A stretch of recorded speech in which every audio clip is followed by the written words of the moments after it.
Good morning student. मैं ममता शर्मा आदर्श बाल निकेतन उच्च माध्यमिक विद्यालय में हिंदी अध्यापिका आप सभी बच्चों का हिंदी ऑनलाइन क्लास में स्वागत करती हूँ। स्टूडेंट, हमने पिछले सप्ताह मुहावरे का अध्ययन किया था।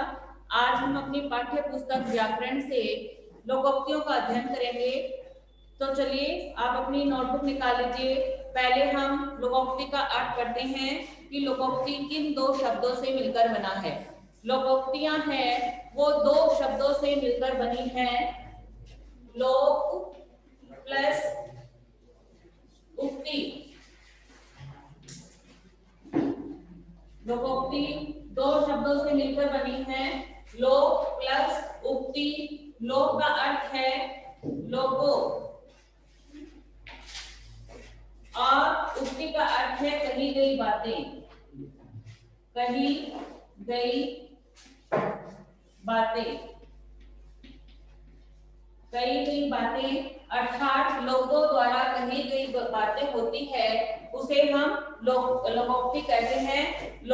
इसको हम ऐसे भी कह सकते हैं कि लोगों द्वारा कही गई उक्ति अर्थात लोकोक्ति। यह लोकोक्तियां हमें अपने हिंदी साहित्य के गद्य और पद्य दोनों भागों में देखने को मिल सकती है। और जो यह किसी क्षेत्र विशेष से जुड़ी हुई होती है तब भी हम इसे क्या कहते हैं, लोकोक्ति कहते हैं। लोकोक्ति या कहावतें वह पूर्ण वाक्य होती है जो अपना विशेष अर्थ प्रकट करती है और यह समाज के अपने जो कवि साहित्यकार द्वारा समाज के जब अनुभव को उन्होंने किसी एक वाक्य में प्रयोग कर दिया तो यह लोकोक्ति हो गई। अब हम इसकी परिभाषा को पढ़ते हैं कि लोकोक्ति का अर्थ क्या होता है। सभी स्टूडेंट लिखेंगे इसको कि लोकोक्ति की परिभाषा। लोकोक्ति की परिभाषा क्या होती है कि लोकोक्तियां होती है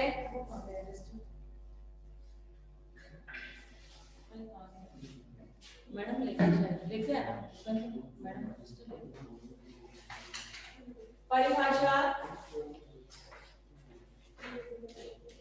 पहले आपने इसके अर्थ को लिख लिया कि किन दो शब्दों से मिलकर बना है लोकोक्ति। लोक प्लस उक्ति। लोक का अर्थ है लोगो, उक्ति यानी कही गई बात अर्थात लोगों द्वारा कही गई बात। उक्ति को हम लोकोक्तियां कहते हैं या कहावतें भी कहते हैं। परिभाषा अगर हम पढ़े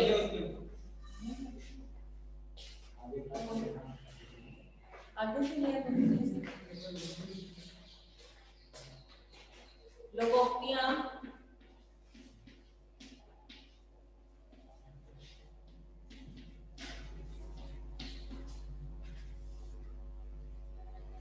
या कहावतें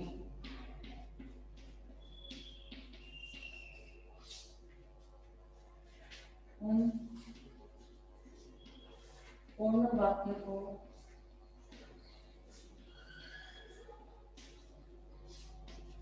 वाक्यों को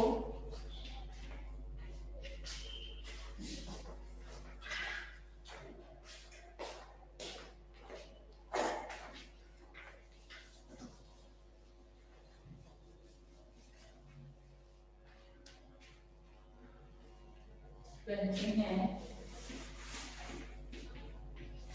वो कहते हैं जो अपने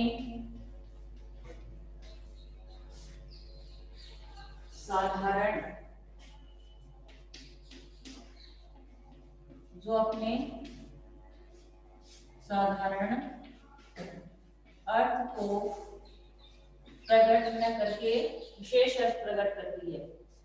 जो अपने साधारण अर्थ को प्रकट करने के साथ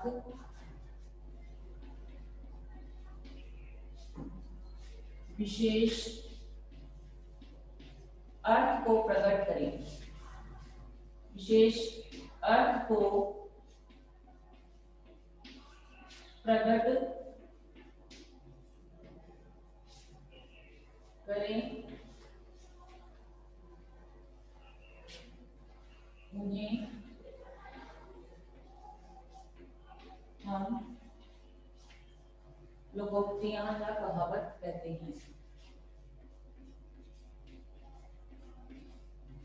लोकोक्तियां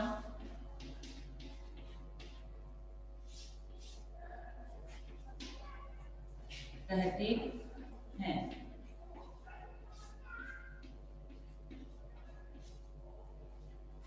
अब जैसे हमें उदाहरण दे रखा है, जैसे अंधा क्या चाहे दो आंखें, तो इसका साधारण तो अर्थ है कि कोई अंधा व्यक्ति होता है वो अपनी दो आंखों की कामना करता है। लेकिन अगर हम इसका विशेष अर्थ देखें तो किसी व्यक्ति को मनचाही वस्तु प्राप्त हो जाती है तो उसे कहते हैं कि अंधा क्या चाहे दो आंखें।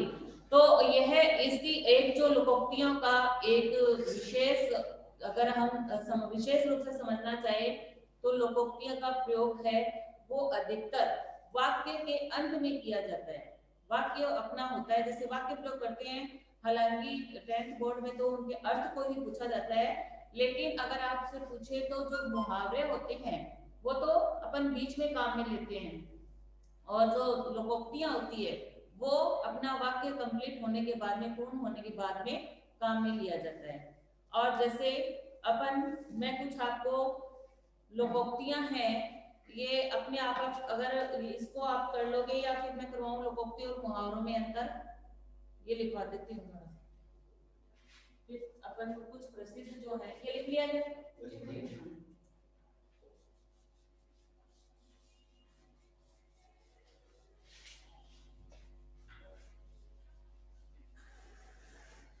लोकोक्तियां, और इस बार हो सकता है कि अपने को सीधा वाक्य प्रयोग अर्थ नहीं पूछा जाए, थोड़ा सा परीक्षा का पैटर्न है उसमें भी चेंज हो सकता है, इसलिए अपन इनके जो अंतर है लोकोक्ति और मुहावरों में वो भी पढ़ लेते हैं। लोकोक्तियां और मुहावरों में अंतर आप व्याकरण की नोटबुक में करेंगे एवं मुहावरों में अंतर। इनमें क्या अंतर है? पहला है मुहावरा वाक्यांश होता है, मुहावरा है वो वाक्यांश होता है, और जबकि लोकोक्ति एक पूर्ण और स्वतंत्र वाक्य होती है। देखिए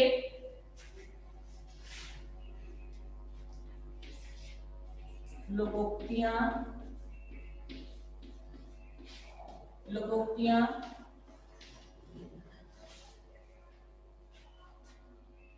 एक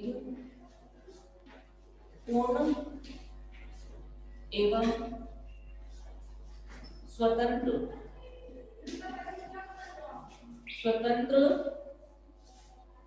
वाक्य होता है। लोकोक्तियां एक पूर्ण एवं स्वतंत्र वाक्य होता है, जबकि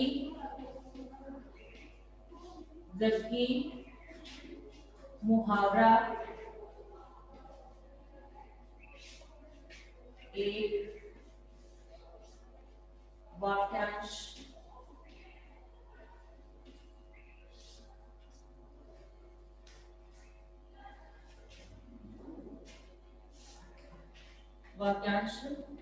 होता है।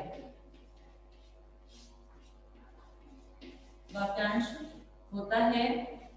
दूसरा, मुहावरे का प्रयोग करते समय मुहावरे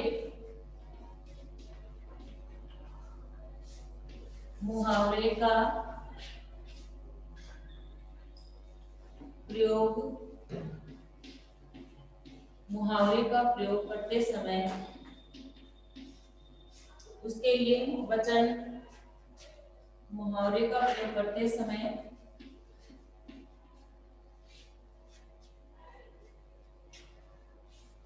लिंग,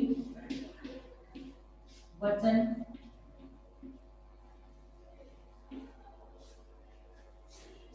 और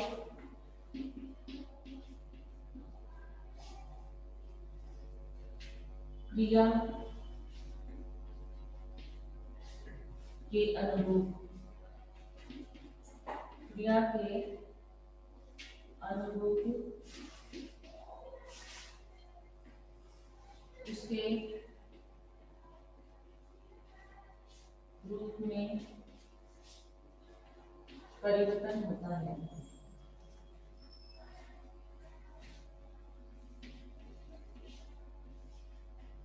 परिवर्तन हो जाता है जबकि कहावत जो की त्यों रहती है। परिवर्तन हो जाता है जबकि कहावत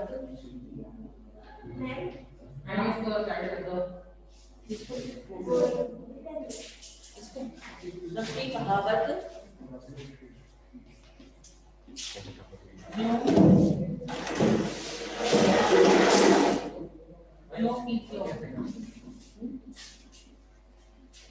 यानी ऐसे भी जो की क्यों बैठिए, जो की क्यों रहती है। तीसरा है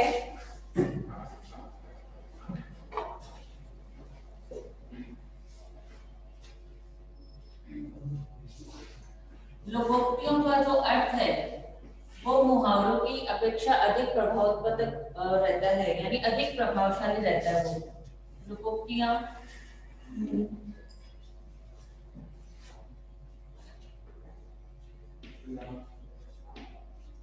लोकोक्तियों का अर्थ मुहावरे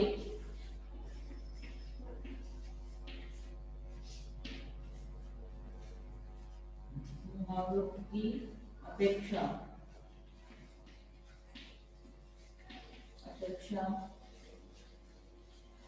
अधिक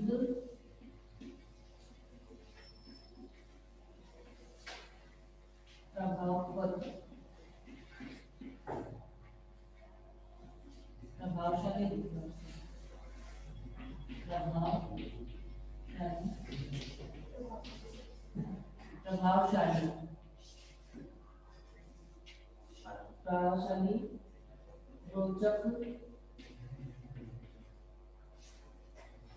और गंभीर होता है।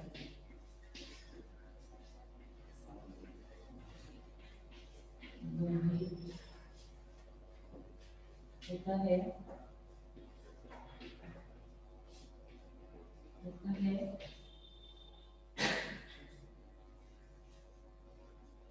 और जो लोकोक्तियां होती है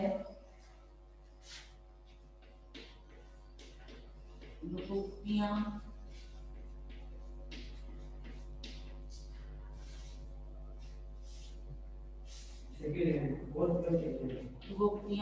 नहीं इसलिए लोकोक्तियां गागर में सागर, ये किसने कहा था? गागर में सागर के लिए किसके लिए है? गागर में सागर किसके लिए है? गागर में सागर भरने का काम करते थे किसके दोहे?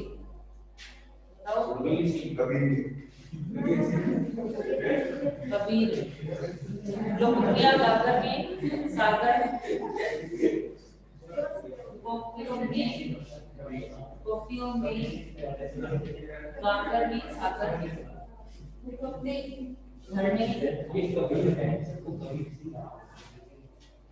का गुण विद्यमान है।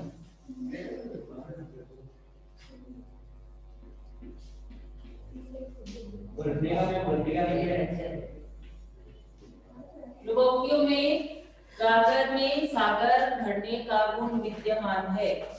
3 है इसमें।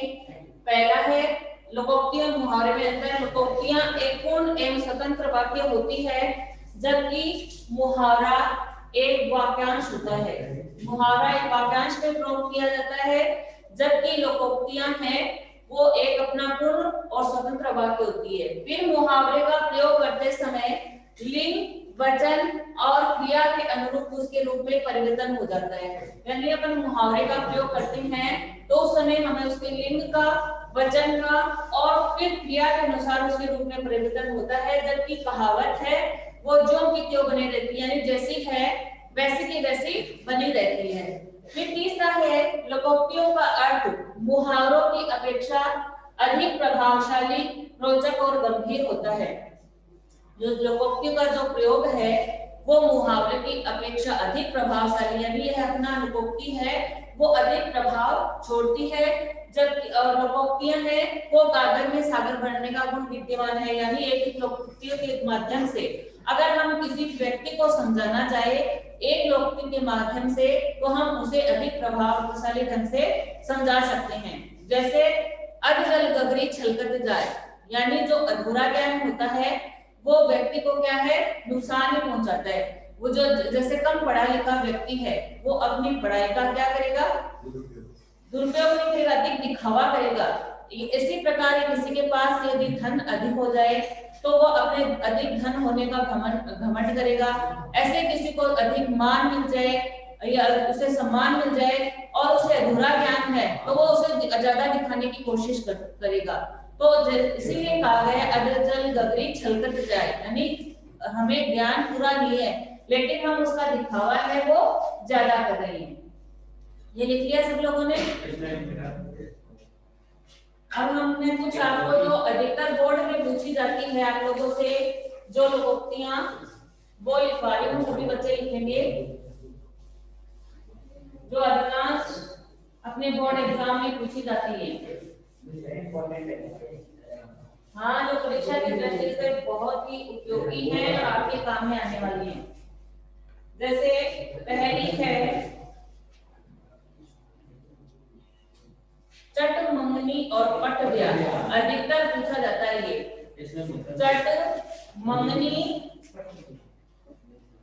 चट मंगनी पट ब्याह। इसका साधारण अर्थ देखें तो क्या हो जाएगा कि फटाफट सगाई हो गई और शादी हो गई। और इसका हम विशेष का जो मैंने बताया था कि लोकोक्तियां होती है वह अपना विशेष अर्थ छोड़ती हैं। तो अगर हम इसका देखें तो क्या होगा कि कोई भी कार्य है वो तुरंत संपन्न हो जाना, तुरंत कार्य संपन्न, तुरंत कार्य संपन्न हो जाना।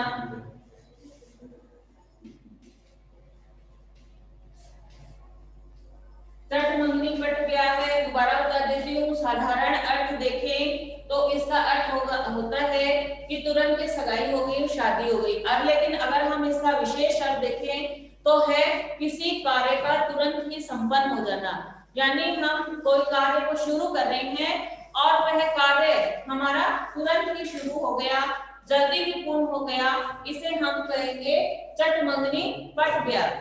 दूसरा है डूबते को तिनके का सहारा।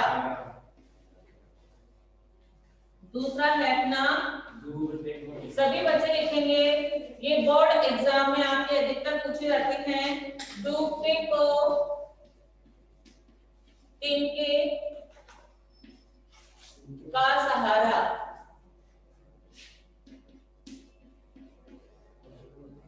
डूबते को तिनके का सहारा, यहां लिख दे रही हूं इसका अर्थ संकट के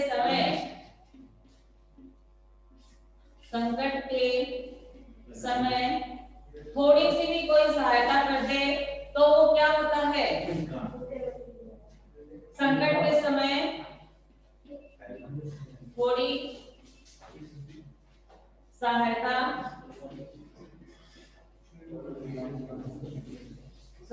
का भी महत्व होता है।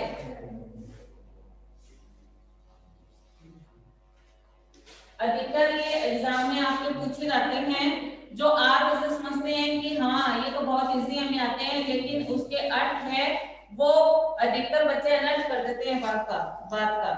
तो डूबने को तिनके का सहारा, अगर हम साधारण अर्थ देखें तो कोई डूब रहा है उसे तिनका मिल गया तो उसके लिए सहारा होगा, ये बात नहीं। अगर हम इसको विशेष अर्थ में देखें तो संकट के समय अगर हमारी कोई थोड़ी भी सहायता कर दे, थोड़ी सी भी मदद कर दे, तो वो हमारे लिए क्या होगा कि डूबते को तिनके का सहारा मिल गया, यानी संकट के समय उसे सहायता मिल गई।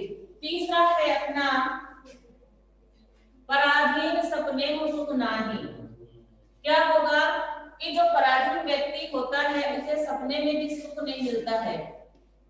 पराधीन सपने में, सभी बच्चे लिखेंगे पराधीन सपने में सुख नाही। पराधीन यानी पराधीन किसे कहते हैं? जो दूसरों के अधीन रहता है वो पराधीन। पराधीन सपने में सुख नाही, नाही इसका अर्थ क्या होगा कि दूसरे के अधीन, चौंके क्या दूसरे के अधीन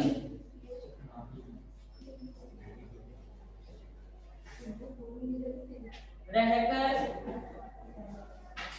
सुख प्राप्त नहीं किया जा सकता। दूसरे के अधीन रहकर सुख की प्राप्ति नहीं हो सकती, नहीं हो सकती।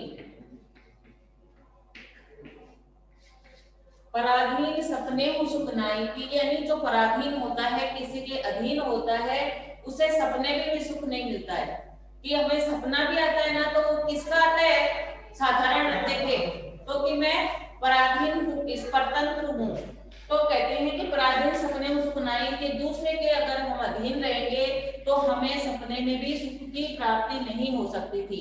जैसे ब्रिटिश काल में जब हम भारत गुलाम था तो हम सुख की कामना भी नहीं कर सकते, अपने स्वतंत्र होने का सपना भी नहीं ले सकते थे। ठीक है ना? ये कवर कर दो ना।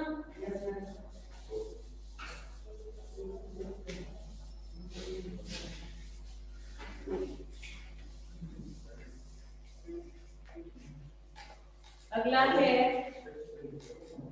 काला अक्षर भैंस बराबर। अगला है काला अक्षर, इसका काला अक्षर भैंस बराबर किसे कहते हैं? जो बिल्कुल अनपढ़ होता है, निरक्षर होता है, जो बिल्कुल भी पढ़ा नहीं होता, उसके लिए काला अक्षर भैंस बराबर होता है।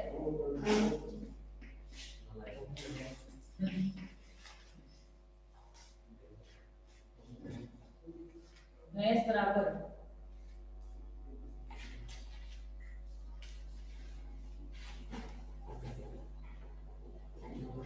यानी बिल्कुल जो अनपढ़ कह सकते हैं अपन, उसको निरक्षर कह सकते हैं।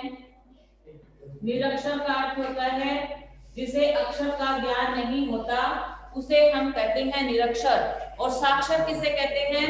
जिसे अक्षर ज्ञान हो, उसे हम साक्षर कहते हैं। निरक्षर जो बिल्कुल भी नहीं पढ़ा हो, जिसे अक्षर का ज्ञान भी नहीं होता, उसे हम निरक्षर कहते हैं।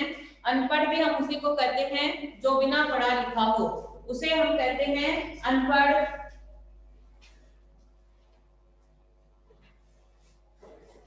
अनपढ़ निरक्षर, बिल्कुल लिख लो, बिल्कुल निरक्षर। हाँ, कुछ भी उसने अक्षर ज्ञान प्राप्त नहीं किया। फिर है चुपड़ी और दो दो, चुपड़ी और दो दो, चुपड़ी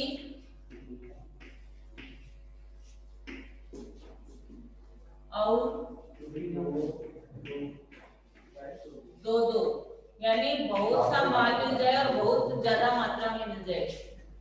चुपड़ी और दो दो, यहाँ पे योजक चिन्ह है बीच में, इसका अर्थ होता है बढ़िया माल, कि बढ़िया माल हो और बहुत सा हो। बढ़िया माल और बहुत सा, बढ़िया माल और बहुत सा। साधारण अर्थ देखें हमें तो हम इसको खाने के लिए भी प्रयोग देख सकते हैं कि चुपड़ी और दो दो का साधारण देखें कि खाना मिला है वो क्या है, उसको चुपड़ा हुआ भी है खाना जो रोटी है और मात्रा में ज्यादा मिल रही है। और तो इसको अगर हम उसे देखें तो बढ़िया माल और बहुत सा की, एक तो बढ़िया माल मिल रहा है और वो है भी कितना बहुत सारा, तो उसे हम कहेंगे चुपड़ी और दो दो। फिर देखिए नाच न जाने आंगन टेढ़ा, क्या होगा, अक्सर एग्जाम में पूछा जाता है नाच न जाने, नाच न जाने आंगन टेढ़ा, क्या अर्थ होगा इसका? हाँ, नाच न जाने आंगन टेढ़ा यानी अपनी गलती छुपाने के लिए क्या करते हैं, दूसरों पर दोषारोपण कर देते हैं। तो अपना यस बेटा इसमें और बढ़िया माल और बहुत सा, नाच न जाने आंगन टेढ़ा, अपना दोष, अपना दोष छिपाने के लिए साधनों की कमी बताना, अपना दोष छिपाने के लिए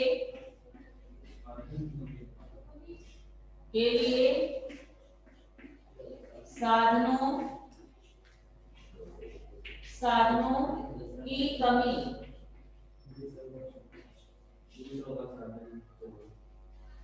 बताना।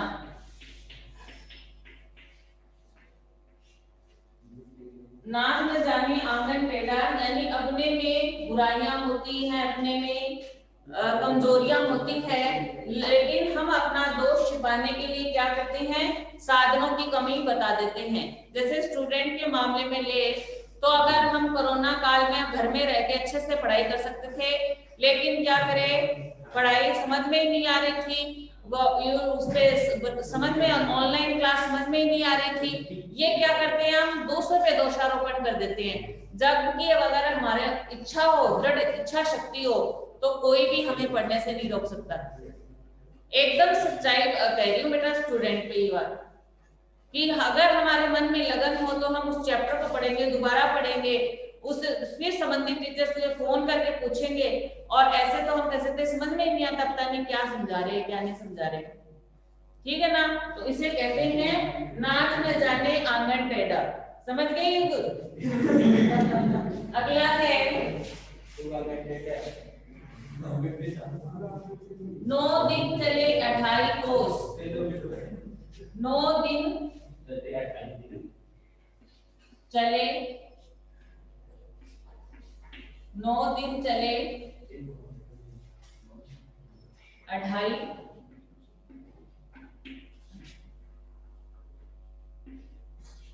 कोस, 9 दिन चले 28 कोस यानी बहुत ही धीमी प्रगति होना, बहुत धीमी प्रगति, ब्रैकेट में हम इसे लिख सकते हैं अथवा चाल, इसीलिए कहते हैं कि 9 दिन चले 28 कोस यानी बहुत धीमी प्रगति होना, बहुत ही कम प्रोग्रेस करना, उसे हम कहेंगे 9 दिन चले 28 कोस। या उसके लिए चाल के संदर्भ में भी देखे कि 9 दिन तो चले हैं, लेकिन कितना चले, केवल 28 कोस चले हैं।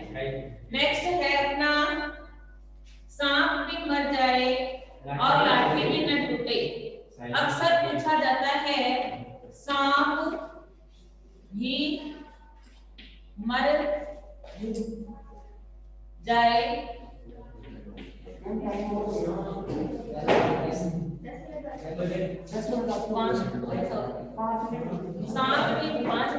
सांप भी मर जाए और लाठी भी न टूटे।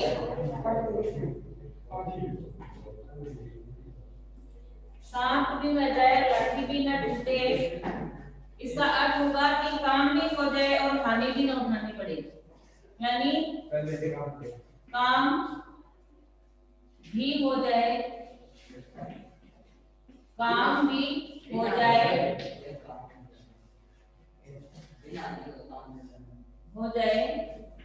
और हानि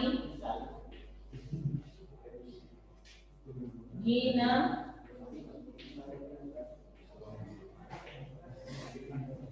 उठानी पड़े। कि सांप भी मर जाए और लाठी भी न टूटे, यानी सांप है, अगर साधारण देखे कि कोई सांप है वो भी मर जाए और लाठी भी न टूटे, तो इसको अगर हम विशेष अर्थ में देखेंगे तो अपना काम है वो भी हो जाए और हमें हानि भी न उठानी पड़े। वह किसी भी संदर्भ में हो सकता है कि हमें अपना काम निकालना हो, तो यदि कोई हमारे सामने शत्रु भी है तो हम उसे अच्छा व्यवहार करें ताकि वह अपना काम भी पूर्ण कर दे और अपने को हानि भी नहीं उठानी पड़े, यानी वो अपने काम नहीं करके अपने को हानि नहीं उठानी पड़े। फिर है अगला सूर समर, आगे ये आया हुआ है, कोई बता सकता है? सूर समर करनी करनी कामी न जाने आपो, कौन से चैप्टर से आया ये आपके चैप्टर से आई ये कहावत। सूर समर करनी करनी कहीं न जावे नहीं आपो, तुलसीदास से आई है। कौन सा है अपना तुलसीदास वाला चैप्टर?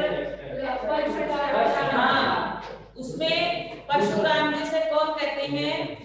लक्ष्मण कहते हैं कि जो शूरवीर होते हैं वो अपनी शूरवीरता का प्रदर्शन अपने मुंह से नहीं करते बल्कि अपनी शूरवीरता का प्रदर्शन युद्ध भूमि में करते हैं। इस चैप्टर से आई है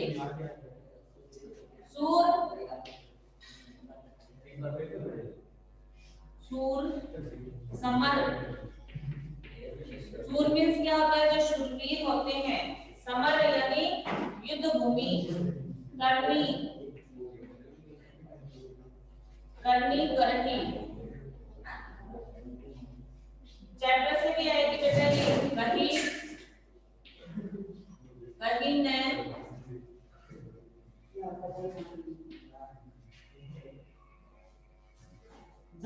जनावही,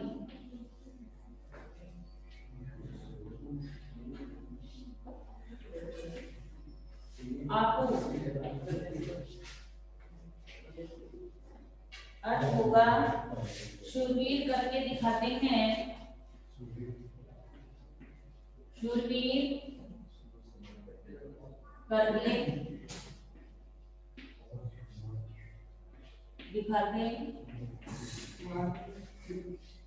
दिखाते हैं,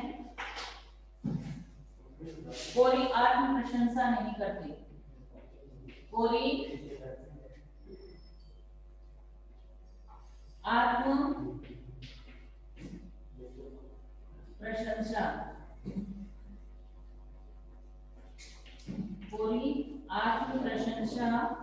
नहीं करते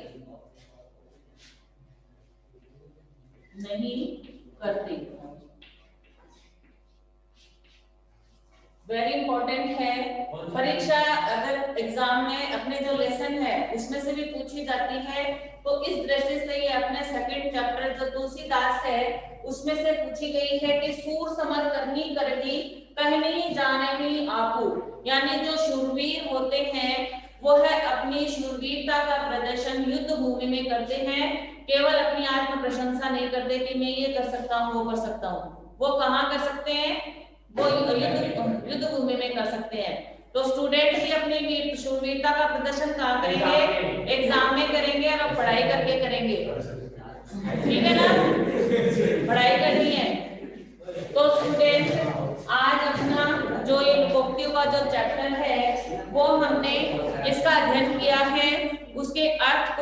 इसकी परिभाषा को और मुहावरे, इसके जो लोकोक्तियों में जो अंतर होता है वो हमने पढ़ा है, और कुछ जो प्रसिद्ध लोकोक्तियां हैं जो अक्सर एग्जाम में पूछी जाती है उसका अध्ययन किया है।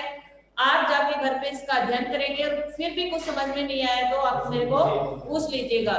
Thank you, have a nice day.